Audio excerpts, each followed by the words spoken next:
નમસ્કાર કલમ યુદ્ધ સમાચારની સાથે હું છું આપની સાથે પાયલ બાંભણિયા। તો જોઈએ આજના મહત્વના સમાચારમાં।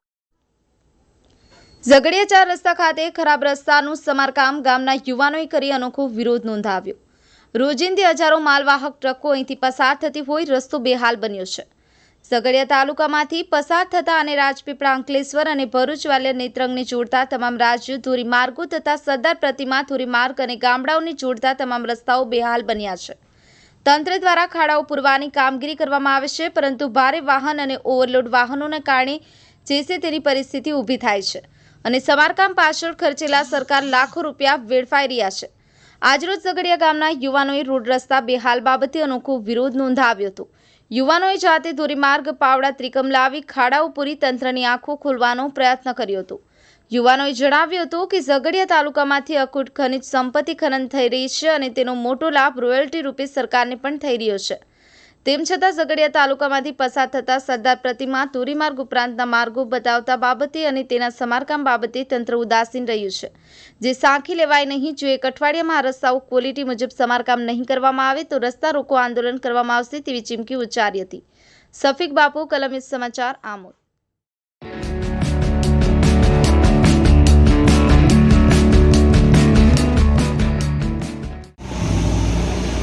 नमस्कार, जय हिंद, जय भारत। मित्रों, मितेशभाई पटियार, सामाजिक कार्यकर्ता और 22 लोकसभा भरूचना अपक्ष उम्मीदवार। हाल में આપણે ઊભા છે ચોકડી પર। आज एक अनोखो विरोध ग्रामजनों द्वारा नोंधावવામાં આવ્યો છે। છેલ્લા 4-5 મહિનાથી आज રસ્તાની હાલત છે ખૂબ દયનીય હાલતમાં છે। R&D વિભાગ દ્વારા તેની પર અવારનવાર સમારકામના નામે લાખો કરોડો રૂપિયાની ગ્રાન્ટો જિલ્લામાંથી અને તાલુકામાંથી ઉપાડી લેવામાં આવે છે, પરંતુ અહીંયા કોઈપણ પ્રકારની સુવિધા જોવા મળતી નથી। આપ જાણો છો કે જ્યારે વરસાદ પડે ત્યારે અહીંયા છપછપિયા થવા લાગે છે, ખાડા પૂરાઈ જાય છે અને જ્યારે વરસાદ બંધ થાય ત્યારે ધૂળની ડમરીઓથી લોકો પોતાના જીવના જોખમે પોતાના ડેસ્ટિનેશને જવા માટે મજબૂર બન્યા છે। આજ રોજ અમે ઉમેદવાર તરીકે અને એક જાગૃત નાગરિક તરીકે ઝઘડિયાની ખાતે આપણા તાલુકાના જે તમામ જવાબદાર લોકો છે, જેમ કે MLA છે, ભરૂચ જિલ્લાના સાંસદ છે, તાલુકા વિકાસ અધિકારી છે, મામલતદાર છે, પ્રાંત છે, જેવા તમામ તાલુકા ઉપપ્રમુખ ને ઉપપ્રમુખ બધાને સંબોધીને આજે એક નાનકડો અહીંયા વિરોધનો પ્રોગ્રામ રાખ્યો હતો, જેની અંદર જાગૃત નાગરિકો દ્વારા ઝઘડિયા ચોકડી ખાતે રાજ્ય ધોરીમાર્ગની ઉપર જાતે ખાડા પૂરી વિરોધ નોંધાવ્યો છે।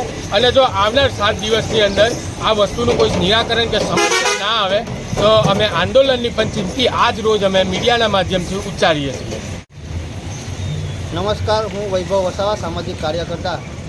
આજ રોજ અમે એક મુહિમ ઉપાડેલી જે આ રસ્તો ખાડા આખો રસ્તો જે ઝઘડિયાથી આખો રસ્તો ખરાબ છે ને આ રસ્તો જે ખરાબ છે એનું કારણ છે કે અહીંયા લગભગ હજારોની સંખ્યામાં વાહનો અહીંથી જાય છે ને અહીંયા ગાડી GMDC GIDCની ઓવરલોડ ગાડીઓ, એ ઓવરલોડ ગાડીઓના કારણે અહીં ગાડી રસ્તા ખરાબ થઈ ગયા છે ને તંત્રનું અહીંયા એ ઓવરલોડ ગાડીઓ પછાડી કોઈ પણ નિયંત્રણ નથી ને અહીંયા ગાડી આ રસ્તો ખરાબ છે, લોકો વિરોધ કરે છે તોય પણ આ કોઈ અધિકારીઓ કે કોઈ નેતાઓ કોઈ સંભળતા નહીં। હમણાં 2 દિવસ પહેલાં પણ એક અમારા ગામના એક આખું પરિવારનું એક્સિડન્ટ થયું છે અને એક બેન એમાં ડેડ બી થઈ ગઈ છે અને બીજા પરિવારો અત્યારે હાલ હોસ્પિટલમાં એડમિટ છે।